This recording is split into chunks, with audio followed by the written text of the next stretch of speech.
हिंदी में यूपीएससी की तैयारी से संबंधित प्रोग्राम्स को देखने के लिए सब्सक्राइब करें स्टडी IQIAS हिंदी। चलिए, नमस्कार दोस्तों, मेरा नाम है Amarinder Pandey. Study IQIAS Hindi channel में आप सभी का स्वागत है। आप सभी जुड़ना शुरू कर दीजिए, आपकी क्लास जो है वो शुरू हो रही है। और आज मैं एक विशेष विषय पे आप लोगों के साथ जुड़ूंगा। और आज जो टॉपिक है वो पीछे स्क्रीन में आप देख रहे हैं कि भारत में प्रश्न पत्र लीक होना एक गंभीर समस्या, और ये प्रवृत्ति सामान्य होती जा रही है, बहुत ही सामान्य होती जा रही है। तो इस विषय पे आज हम लोग बात करेंगे। और ये जो विषय है ये आप सबसे जुड़ा है, आप सबके लिए ही ये सबसे बड़ी समस्या बनकर आज आ रही है। क्योंकि जब कभी कोई प्रश्न पत्र लीक होता है, कोई पेपर आउट होता है, तो ऐसी दशा में एक लंबा जो तैयारी के दौरान एक जो बहुत बड़ा खर्च आपने किया है, एक जो इच्छा अपेक्षा आपने लगा रखी है, जो ईमानदारी का प्रयास है, वो सब निरर्थक हो जाता है, वो सब व्यर्थ हो जाता है। इसलिए आप चाहते हैं कि जो परीक्षाएं हैं वो अपने शुचिता और निष्पक्षता के साथ होती रहें। अगर ये होती रहे तो इसके लिए कुछ चीजों को हमें देखना होगा। और छात्र लगातार तैयारी भी कर रहे हैं और परीक्षा दे रहे हैं, और उसके बाद फिर उस परीक्षा को निरस्त करने के लिए लड़ाई लड़ रहे हैं। आप समझ सकते हैं कि ये कितना कठिन होगा और इतना कष्ट साध्य होगा। ये इसलिए हम इस पे बात कर रहे हैं क्योंकि अभी हाल ही में उत्तर प्रदेश में हुए दो बड़े जो पेपर हुए हैं, और उन दोनों पेपर पे एक बड़ा आरोप लगा है कि वो प्रश्न पत्र पहले से लोगों के पास उपलब्ध हो गए थे, और लोग, बहुत सारे ऐसे लोग हैं जिन्होंने जो पेपर दिया उसमें पहले से प्रश्नों को पढ़ के रट के और तब उन्होंने परीक्षाएं दी। ऐसी स्थिति में उन छात्रों का क्या, जिन्होंने पूरा समय, पूरी लगन, पूरी निष्ठा, पूरी ईमानदारी और उसी परीक्षाओं के लिए कर रखी थी। और ऐसे लोग तो कुछ भी, कितना भी तैयारी में अच्छा करें, कितना भी परीक्षा दे के आए, लेकिन होना तो उनका है जिन्होंने नकल करी, जिनके पास पहले से पेपर आ गए थे। तो ऐसी दशा में ये चिंता का विषय बन जाता है, और बड़ी संख्या में ये आंदोलन का भी रूप ले चुका है। तो ऐसी दशा में बात करना बनता है कि आखिर भारत में प्रश्न पत्र लीक होना एक गंभीर प्रवृत्ति के रूप में क्यों निकल कर आ रहा, एक सामान्य प्रवृत्ति के रूप में। और ऐसा हम लोग इसलिए बात कर रहे हैं क्योंकि अभी हाल में दो बड़े पेपर हुए हैं। एक यूपीपी का पेपर हुआ है और एक यूपी आरओ का पेपर हुआ है। आरओ जो कि यूपी पीएससी के द्वारा कराया जाता है, जो कि आयोग के द्वारा कराया जाता है, जिनके शुचिता, जिनके पेपर कराने के ढंग को लेकर अक्सर विश्वसनीयता बनी रहती है। और जब ऐसे बड़े प्रश्न पत्र, ऐसे बड़े प्रतियोगी परीक्षाओं के जब पेपर लीक होते हैं तो चिंता का विषय बनता ही है। और आइए आज हम इस कक्षा के दौरान ये समझने का प्रयास करेंगे कि आखिर ये आम प्रवृत्ति के रूप में क्यों निकल कर आ रही है, और ऐसे पेपर आउट होने के पीछे के जो मुख्य कारण है वो क्या है, और क्या कुछ ऐसा किया जाए। मैं नहीं कह सकता कि ये पूरी तरीके से रुक सकता है कभी, लेकिन इतना जरूर कहा जा सकता है इस तरीके की जो प्रवृत्ति है उस पर नियंत्रण लगाया जा सकता है, उनकी बारंबारता में कमी लाई जा सकती है। तो क्या वो चीज होगी, उसको हम लोग देखते हैं। वीडियो पे लास्ट तक बने रहिएगा। क्लास में जो लोग भी नए हैं वो चैनल को सब्सक्राइब जरूर करें, और जो लोग लगातार क्लासेस, कक्षाएं देखते रहते हैं वो क्लास को लाइक करना बिल्कुल भी न भूलें। तो आइए शुरू करते हैं एक छोटी सी सूचना के साथ। आप लोगों के लिए, आप लोगों के साथ आगे बढ़ेंगे। वो सूचना ये है कि जो यूपीएससी का जीएस फाउंडेशन P2I बैच है, जो कि आप ऑफर में नहीं ले पाए हैं, लेकिन अभी भी इस बैच में एडमिशन चल रहा है। फीस आपको ये शायद न मिल पाए, लेकिन एडमिशन मिल जाएगा। तो ऐसी दशा में चूंकि ये जो बैच है ये शुरू हो रहा है आपका 4 तारीख से। अगर आप इस बैच को देखेंगे तो ये बैच 4 तारीख से प्रारंभ हो रहा है। तो अभी भी इसमें एडमिशन की डेट बची हुई है, तो आप इसके साथ जुड़ सकते हैं। और जब भी आप इस जीएस फाउंडेशन बैच में जाएं, ये बैच शाम को 6 बजे से प्रारंभ हो रहा है, तो आप AP लाइव कोड का इस्तेमाल जरूर करें। आइए बढ़ते हैं आगे। कुछ पेपर लीक के मामले देखें तो पेपर लीक के मामलों में आप देखेंगे, आप बस इंटरनेट पे सर्च करिए पेपर लीक, और इस तरीके से कुछ खुल के आपको पेपर लीक के मामले आएंगे, कभी यूपी बोर्ड दिखेगा, कभी राजस्थान दिखेगा, और इस तरीके से आपको पूरा का पूरा जो है वो भरा पड़ा मिलेगा, पूरा का पूरा इंटरनेट इस तरीके के परीक्षा प्रश्न पत्र के लीक होने के मामलों से। तो दो गंभीर आरोप उत्तर प्रदेश में हुए परीक्षाओं पर अभी लगाए जा रहे हैं, और हालांकि छात्र जो हैं उसके लिए आंदोलन भी कर रहे हैं।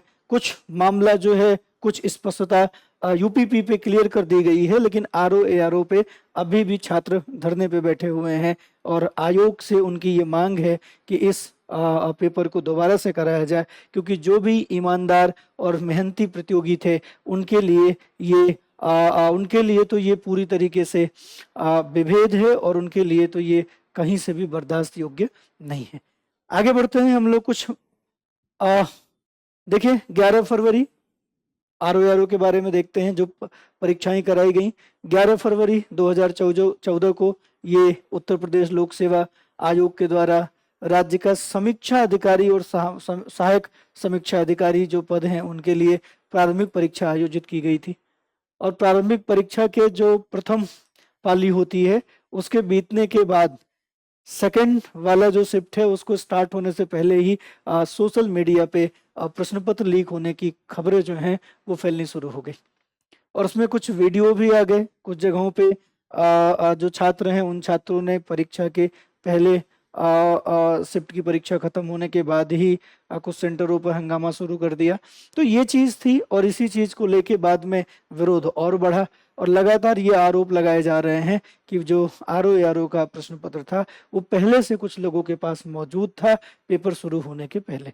तो ऐसी दशा में छात्रों की ये मांग है कि इसकी निष्पक्ष जांच करते हुए इस पेपर को रद्द किया जाए और दोबारा से पेपर कराया जाए। तो ये पूरी घटना है, और अभी आप YouTube पे लाइव इन घटनाओं के बारे में देख सकते हैं कि क्या कुछ इन घटनाओं के बारे में चल रहा है।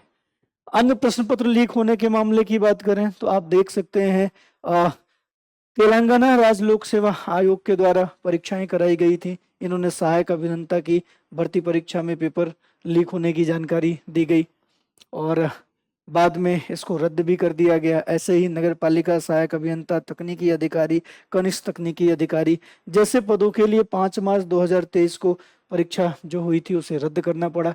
तो और ये इसी तरीके से आप राजस्थान देखेंगे तो राजस्थान में रीट का पेपर जो था जो कि पात्रता परीक्षा है अध्यापक के लिए, वो पेपर लीक होने की वहां धरपकड़ भी हुई है। कुछ लोग इस मामले में कुछ लोग नकल कराने का ठेका लेते हुए भी जो लोग थे वो पकड़े भी गए थे। तो आप देखेंगे कि विभिन्न प्रकार के जो राज्य हैं और सभी राज्य लोक सेवा आयोगों के या राज्य के अन्य जो एजेंसीज हैं जो परीक्षाएं करा रही हैं उन प्रश्न पत्रों के लीक होने के मामले लगातार सामने आ रहे हैं।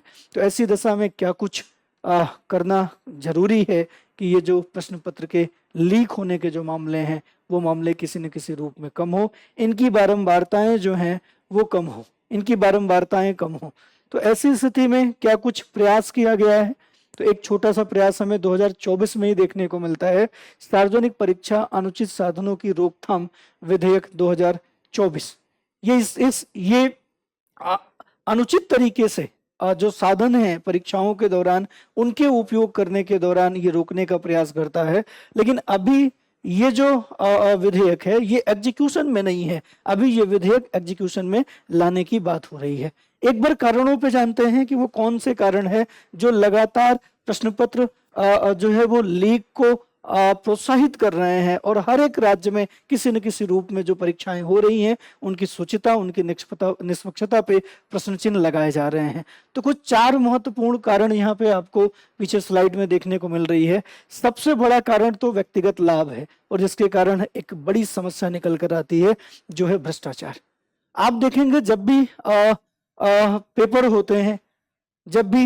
होते हैं तो उन पेपर के होने के दौरान कुछ ऐसे हितधारक हैं जो व्यक्तिगत लाभ के लिए अनुचित साधनों से उन प्रश्न पत्रों को उपलब्ध कराने या परीक्षा देने वाले जो विद्यार्थी हैं उन विद्यार्थियों को परीक्षा देने में सहयोग करने, इस तरीके की चीजों से वो भ्रष्टाचार को आगे बढ़ाते हैं। उदाहरण के लिए अक्सर सरकारी अधिकारी या फिर जो कोचिंग संस्थान के मालिक हैं या फिर ऐसे परीक्षा आयोजक में जो परीक्षा का आयोजन कराते हैं या जहां से वो मुद्रण होती है, जहां से वो प्रिंटिंग होती है, या उनकी सुरक्षा में लगे लोग, कहीं पर इतना बड़ा काम है कि एक भी लेवल पे अगर थोड़ा सा चूक हुई, किसी की भी निष्ठा अगर थोड़ी सी डिगती है, थोड़ी भी सत्यनिष्ठा कम होती है, तो ऐसी दशा में आप देखेंगे कि उसका परिणाम प्रश्न पत्रों के उजागर होने, प्रश्न पत्रों के सार्वजनिक हो जाने के साथ दिखाई देता है।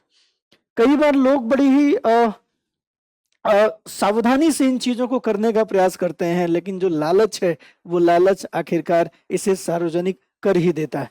अगर हम बात करें यहाँ पे, तो हम पाते हैं कि सरकारी नौकरियों की जो उच्च मांग है वो भी इस दिशा की ओर अग्रसर करने के लिए बहुत ज्यादा प्रोत्साहित करती हैं लोगों को।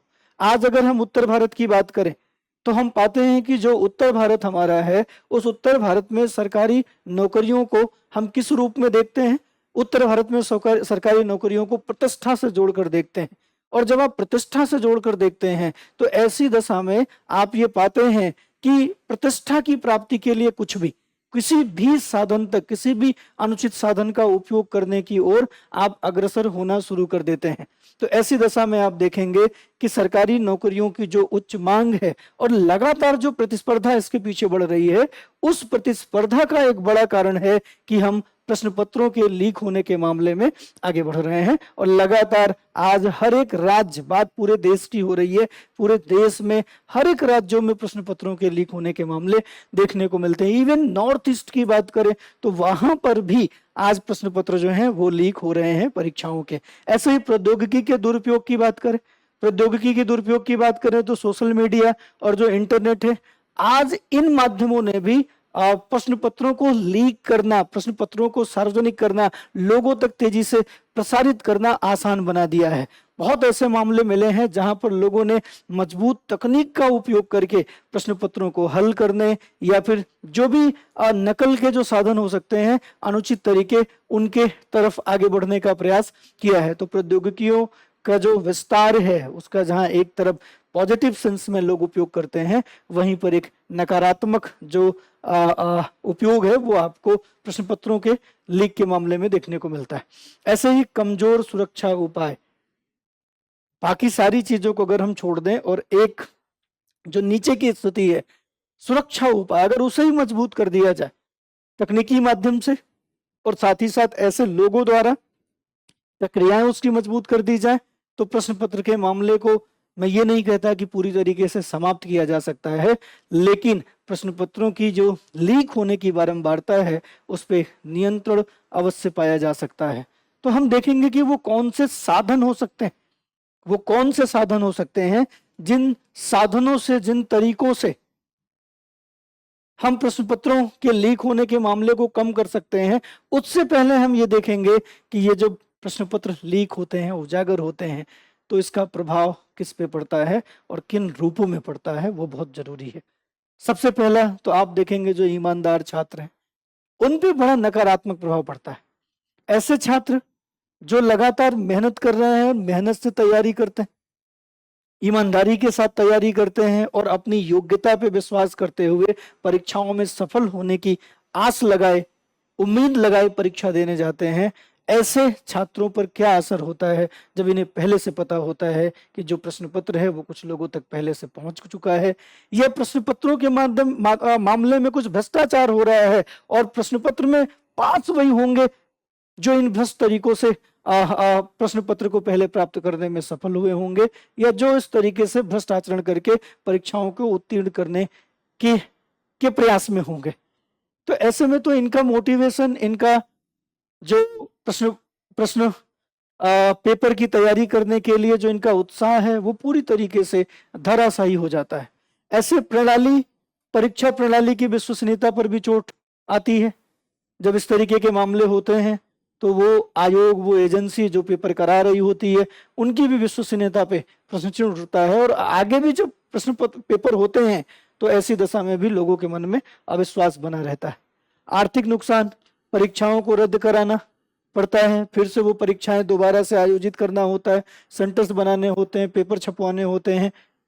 तो एक तरफ जहां सरकार के ऊपर आर्थिक बोझ पड़ रहा होता है, वहीं परीक्षाएं रद्द होने के बाद वो छात्र जो इस तैयारी से जुड़े थे, जिन्होंने अपना समय खर्च किया, तैयारी के दौरान पैसे खर्च किए, उनको दोबारा से उस एग्जाम के लिए फिर से ट्रांसपोर्टेशन का जो उनका आने जाने का खर्चा है, रुकने का खर्चा है, वो सब, तो एक बड़ा आर्थिक नुकसान हमें यहाँ पर देखने को मिलता है जब कभी प्रश्न पत्र आउट होते हैं या प्रश्न पत्र लीक होते हैं।